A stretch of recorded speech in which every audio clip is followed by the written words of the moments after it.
2014 release ஆன Dracula படத்தை பற்றி நம்ம பார்க்க போகிறோம். இந்த படத்தோட ஸ்டோரி என்னென்னா, மிகப்பெரிய ஒரு படம் வந்துட்டு ஹீரோவோட ராஜ்யத்தை அழிக்கிறக்காண்டி வந்துக்கிட்டே இருக்குது. ஹீரோனால் அந்த படனால் சமாளிக்க முடியலை. அதனால ஹீரோ என்ன பண்ணுறான்னு தீய சக்திக்கிட்ட போய் உதவி நாடுறான். தீய சக்தி சொல்லுது, நீ அந்த படையை சமாளிக்கணும்னா நீ ஒரு தீய சக்தியாக மாறணும் அப்படின்னு அந்த அந்த தீய சக்தி வந்து சொல்லுது. ஹீரோ வந்து ஒரு ரத்தக்கட்டையாக மாற்றிடுது. அப்புறமா ஹீரோ வந்துட்டு அந்த படையை எப்படி சமாளித்தான், அதுதான் இந்த படத்தோட ஸ்டோரியாக சொல்லப்படுது. இந்த படம் ஒரு தரமான ஒரு படம்னு சொல்லலாம்.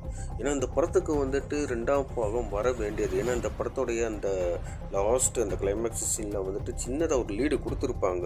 இது இந்த படத்துக்கு சீக்குவல் வர வேண்டியதாக இருந்துச்சு. ஆனால் இந்த படம் சரியாக போகாதனால இந்த படத்துக்கு வந்து 2ஆம் பாகம் வராமலே போயிடுச்சு. ஆனால் இந்த படம் வந்துட்டு சும்மா மிரட்டி எடுத்திருப்பாங்க. அந்த கிளைமேக்ஸ்லாம் அந்த சண்டை காட்சிகள்லாம் பயங்கரமான ஒரு கும்ஸ் பொம்பும் வெறித்தனம் அந்த படத்தை எடுத்திருப்பாங்க. மஸ்ட் வாட்ச் ஒரு ஃபிலிம் தான்.